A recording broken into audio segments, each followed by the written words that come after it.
In Tahrir Square, they celebrated the victory handed to them when Egypt's military took control on Friday. Finally, we get our freedom! But are they really home free? Or is this just a lull before the next Mubarak strong-arms his way into power? Is the military capable of steering the ship to a real democracy? That is the biggest question in Egypt right now. Stephen Cook is an expert on Egypt's military at the Council on Foreign Relations. History suggests otherwise, but there are millions of people in the streets of Egypt demanding that.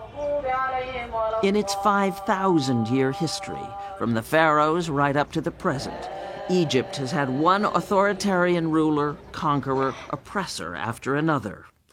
The Assyrians, the Persians, Alexander the Great, the Romans, Napoleon, the Ottomans, the French, the British.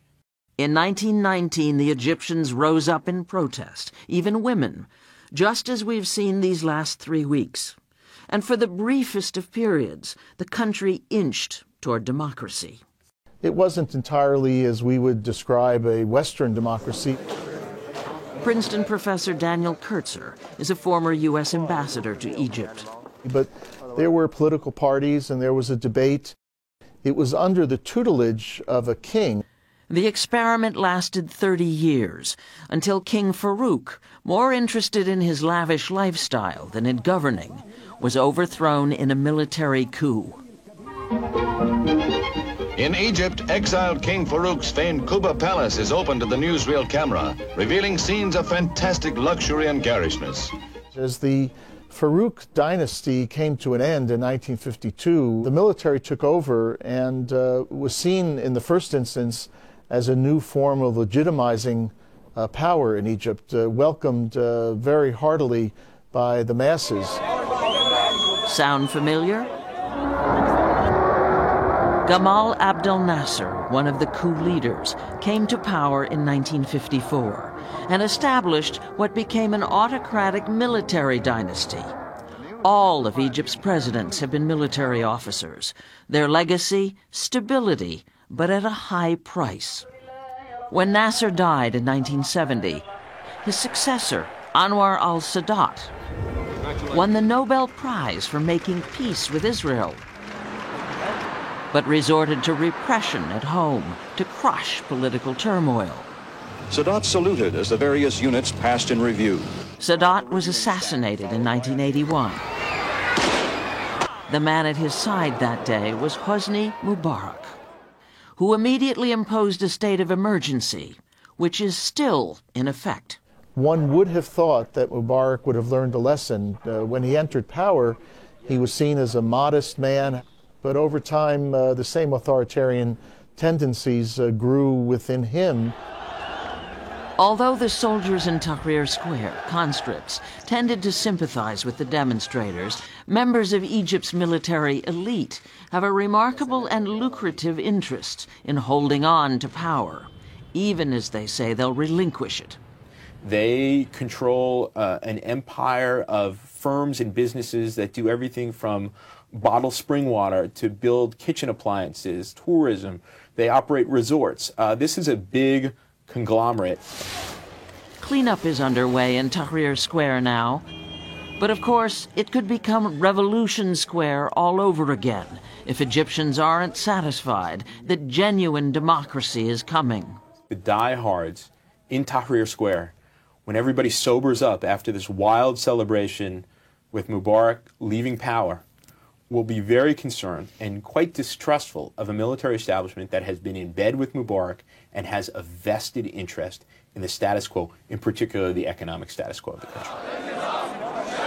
Because these people have their own vested interest in the 18-day uprising that could turn out to be a true revolution, 5,000 years in the making. This is Elizabeth Palmer. It's spreading.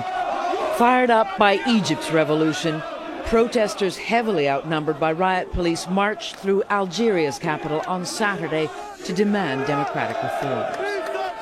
And in Yemen, too, police beat demonstrators calling for the ouster of their president. What we want is to demand the rights of all the people and overthrow the regime. The president must leave, just like Hosni Mubarak and the Tunisian president. The Middle East was the exception. Nothing ever seemed to change there. Well, change has now come to the Middle East. It will never be the same again. That's the hope of reformers and the fear of repressive governments all over the region, according to Martin Indyk of the Brookings Institution.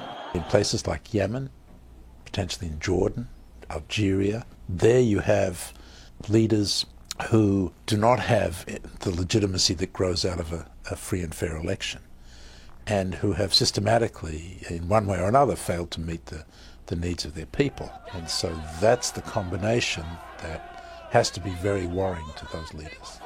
Not only to them, but also to the leaders of Western governments, especially the United States, allied with Israel. Hosni Mubarak's police state was on the U.S. side too, keeping peace with Israel for 30 years. But free and fair elections in Egypt could change the whole equation, says John Alterman of the Center for Strategic and International Studies. I think it is likely that a more democratic Middle East will be a Middle East where more Islamic voices are heard in politics. And Islamic voices in politics talk about being more hostile toward Israel and cooperating less with the United States. I sat down with Dr. Rashad Al-Bayoumi, Deputy Director of the Muslim Brotherhood, which for the moment anyway says it does want to keep peace with all of Egypt's neighbors. Will you protect or work to protect peace with Israel? Yes, we will preserve the peace with Israel, he says, but only if they give up the tragedies that they are perpetrating against the Palestinians. Egypt's interim rulers, too, say they will respect the 1979 peace accord with Israel, something that comes as a relief to Israel's government. Spokesman Mark Regev. Israel welcomes the statement from Egypt that the military government intends to honor the peace treaty. That's for now. Bye-bye, Mubarak! But politics in Egypt are going to move fast as factions battle for power in the political space wrenched open by these protests. The dust hasn't begun to settle. And how that dust settles will partly determine whether this is an inspiration to people or a cautionary tale. This uprising was powered by the youth who had peaceful, even noble goals. But in the words of Thomas Jefferson, the generation that commences a revolution can rarely complete it.